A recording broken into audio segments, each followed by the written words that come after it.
kwenye mkutano ambao tumeshuhudia upatikanaji wa mwenyekiti mpya wa bodi ya ligi. Pengine kwa uchache tuambie namna ambavyo umempokea mwenyekiti huyu. Mimi nimepokea matokeo kwa maana mgombea ambaye ameshinda ataendelea kama alikuwa na kaimu, sasa hivi ataendelea kuwa mwenyekiti. Kwa hiyo naamini kabisa kwa uzoefu wake atafanya kazi inayotakikana. Kumaliza hili ni mwanzo wa jambo jipya. Pia kesho kuna mkutano mkuu wa klabu ya Simba. Neno lako ni lipi kwa wanachama ambao watakwenda kuhudhuria mkutano huu? Maandalizi yote ya mkutano yanaenda vizuri.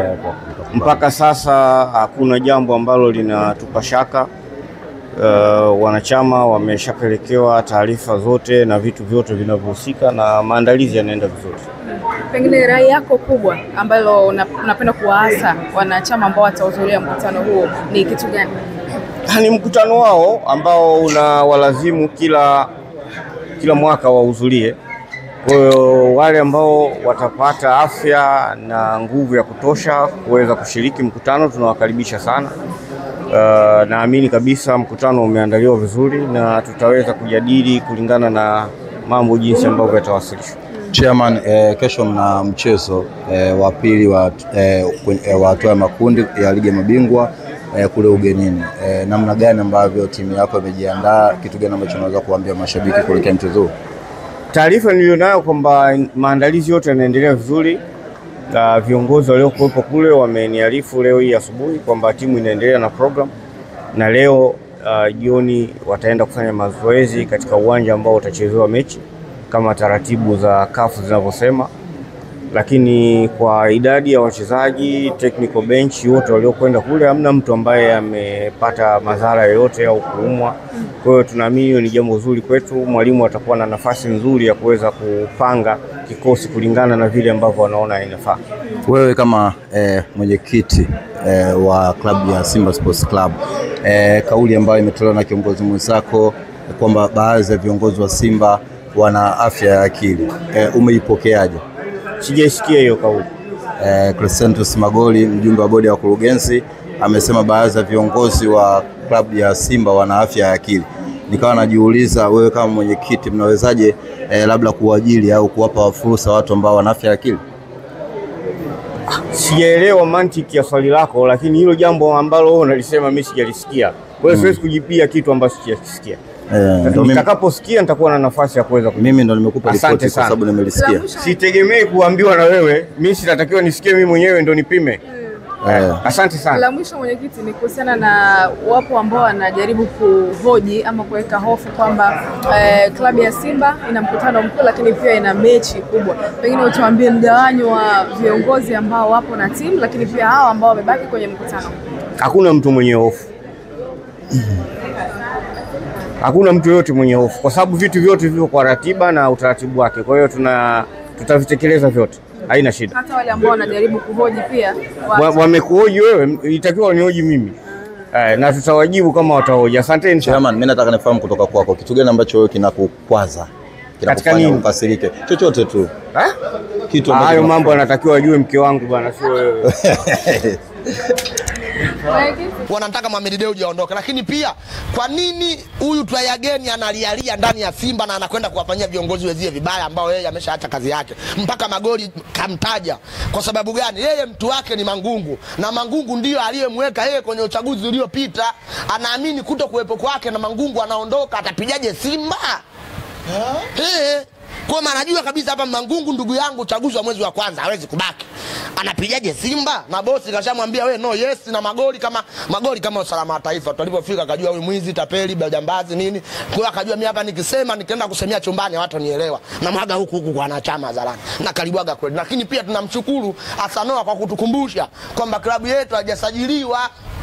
Nembo ya klabu haijasajiliwa, maana hata kama mimi naweza nikaichukua nikaja kuweka Mbagala huko na watu wakaitumia. Kauzia mkaa.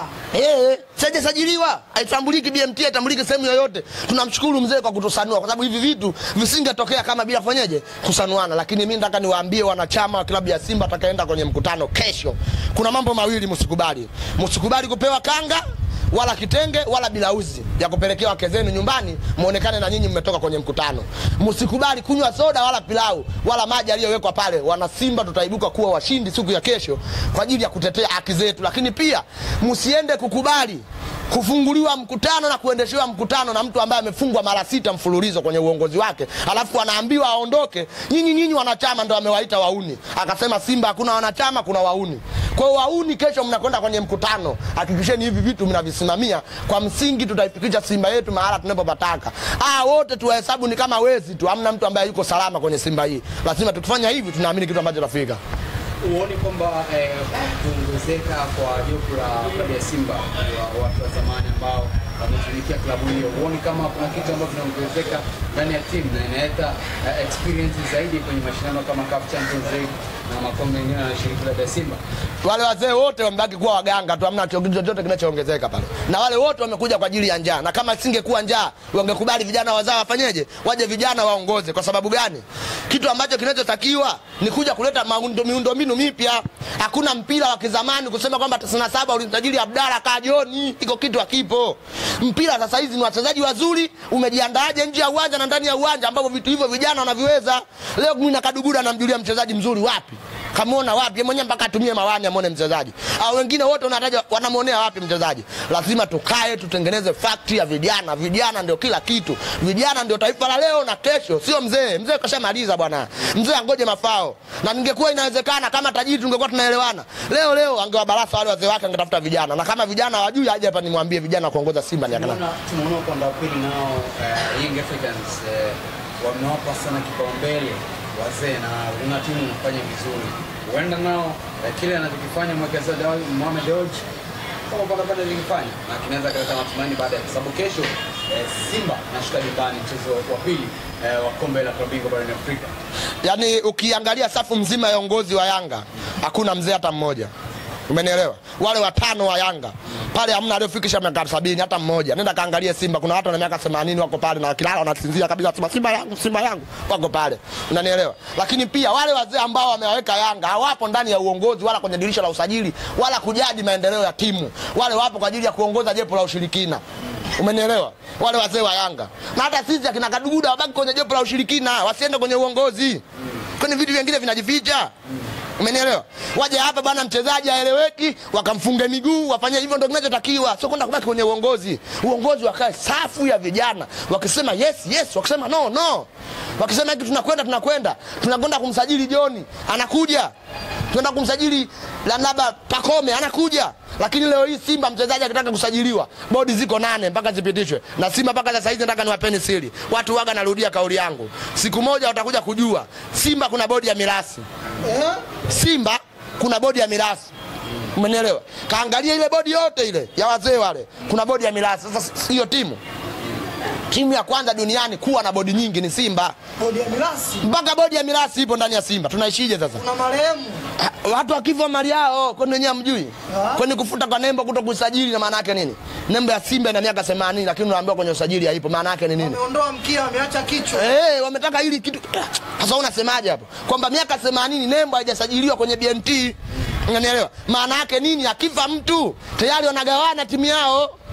Unanielewa? Lakini wana Simba tusipoamka tutakuja kuikuta Simba sasa hivi kashasinzia amelala. Na Simba akilala hawezi kufanya nguo, hawezi kufanya chochote. Hata ukisikia Simba kaficha makucha yake halali. Anakuwa yuko macho, kaficha kucha yuko macho anaangalia. Ukisikia Simba kalala maana yake ni hamna kitu. Umeelewa?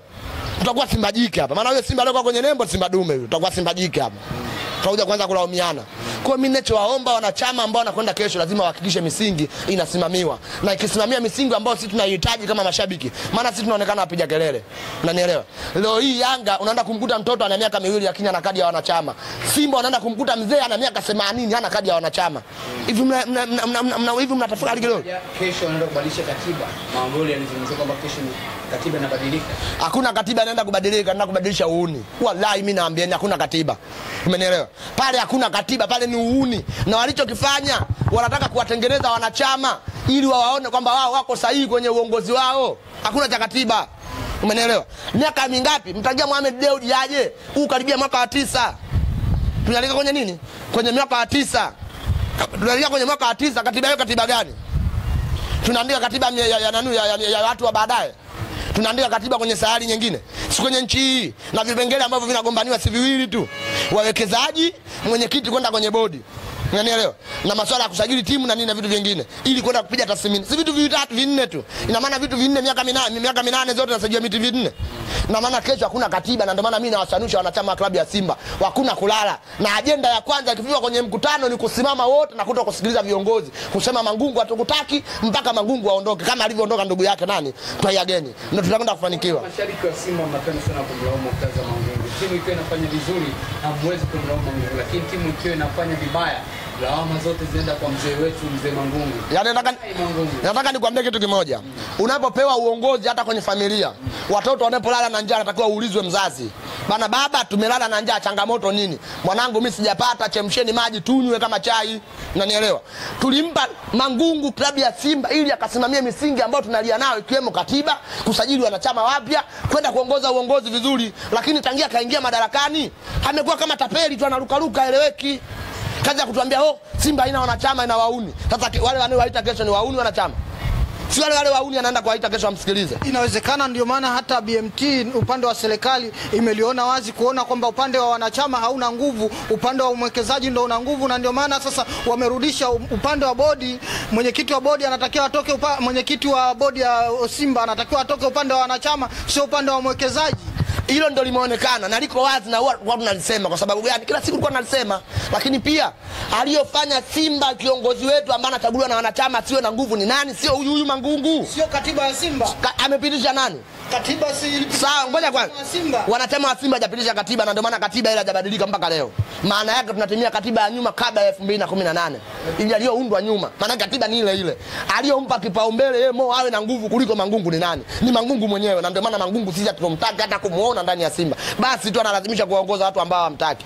Umeelewa? Na kama ingekuwa inawezekana kupigana bakola tungeenda kupigana bakola ili aondoke. Na ndio maana nawaambia wanachama kesho ndio siku ya kutumia fursa ya kuhakikisha vinyonyozi wote wanaondoka kwa sababu tunajua nani anavujisha siri, nani anafanya nini, kwenye Simba ikoje, kila kitu kikoje. Kama tutakwenda kuweka sawa kesho, mimi naamini kitu bora kitakuwa bora zaidi kuelekea kwenye mambo mengi. Lakini kama tutashindwa kesho, tuhakikishe tumeumia na tutaendelea kuteseka mpaka tuseme kwamba maji ni maji au mma inabadilika kuwa maji. Hivi vitu lazima watu waviangalie. Na mimi naamini kama tutajipanga vizuri kwa siku ya kesho, mimi naamini utakuwa jambo bora. Lakini pia nataka niwape tahadhari.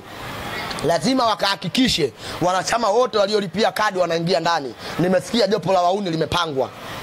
Watataka kuingia wauni. Na wale ambao watakwenda kukaa pale kwenye ukaguzi wa kadi, nasikia wamepewa kabisa lonji yao na posho yao wameshapewa kuwakataa baadhi ya wanachama. Na wanataka wote watakaenda kuingia ndani wawe wazee ili wakifika ndani kazi yao ni kulala tu kama mateja. Na maana inawezekana tunamiliki viongozi wetu. Mangungu amesema nini? Wapimwe akili. Wanachama tumekuwa mateja. Kwa maana ile kauli sasa ya kusema kwamba ukundu wa Msimbazi sasa wajifunze uongozi wa klabu ya Young Africans. Kwani kauli ambayo iko sahihi kwa sasa kusema kwamba Simba wajifunze kwa Young Africans. Kwani dhambi? Kwani Yanga sasa amekuja duniani hapa Yanga alikuwa vaa jezi, kajifunza kwa Simba namna ya kuvaa jezi. Mtani kwani mtani kujifunza sio dhambi? Utani sio maana yako kwamba uweze kujifunza kwake. Unajifunza mtani kafiwa leo umeenda kuzika. Kama marehemu wake alikuwa ana sanda kwa hiyo aje kuvaa sanda ili mtani asikutanie. Ndio maana yake. Unanielewa? Wazee wanachomaanisha ni hivyo kwamba mtani anapokuja kukutania maana yake anakuelimisha. Leo hii Yanga wanatuambia si masuala ya Eliza, si masuala asili zetu zinavuja ndani. Wanatuelimisha ili tubadilike. Na chanzo cha Yanga kubadilika ni sisi Simba. Umenielewa? Tulikuwa tunawazomea, mna kikundi cha wauni, hamna viongozi, mabadiliko si nini na nini. Wao wamekwenda kubadilika. Sasa hizi zamu yetu inabidi twende tukajifunze. Hata leo Mangungu ampate tu hata injinia, amwambie injinia umefanya nini ili umebadilika. Swala geni. Ni swala rahisi. Sababu lengo ni kuijenga Simba yenye maendeleo. Lazima tupate Simba yenye maendeleo, lazima ujifunze. Maana yeye injinia kana kujifunza La Liga. Kama yeye Mangungu kwenda La Liga hawezi, ampate injinia ajifunze. Kwani hawakutani kwenye mikutano? Jangwani sio mbali. Jangwani sio mbali. Pale tunaruka kutoka Msimbazi na wala upiti lile bonde unabaki huku kunyuma. Maana unaweza ukasema kwamba niko kule nikahofia kupita kwenye maji. Na tena pale sasa hizi wameboresha hata kelele ya vyura hamna pale. Unaona mile mifugo yao wameisegeza kidogo iko pembeni. Kwa mimi naamini kama tunakwenda kufanya kitu kilichokuwa bora, sio ujinga kwenda kujifunza kwa Yanga. Sio nini? Ujinga. Sio ujinga kwenda kujifunza kwa Yanga. Sababu si mnaona? Kwani kelele zipo? Kelele hamna. Kila kitu kiko sawa. Mtu ameweka amekwenda kuweka na jepo la watu wachache. Maisha yanafanyaje? Yanaendelea. Lakini kwa sisi huku viongozi 300 wajumbe nini? Mwenyekiti mwenzao kwenye klabu anasema viongozi wapimwe akili. Sasa kama viongozi wapimwe akili, wanachama sio watakuwa mateja wenzao. Inawezekana ni wazi hata yeye akili yake kidogo haiko sawa. Kwa sababu gani? Anaongoza watu wasiokuwa na akili, maana yake na yeye anapaswa kwenda kupimwa akili. Siku zote mgonjwa anaongozwa na mtu aliyokuwa mzima. Inawezekana wanachama wa Simba na baadhi ya viongozi wagonjwa magoli, ndio sio mgonjwa. Hiyo kitu kinawezekana. Na ndio maana ametuambia wagonjwa, na pale hajawasema viongozi, ametusema sisi wanachama wagonjwa tusimamie vilabu yetu. Watu watakuwa ajielewe. Magoli hajawasema vijana viongozi, katusema sisi. Kwamba kichwani afanyeje? Akupandi kwenye haki tudai haki. Lakini mwingine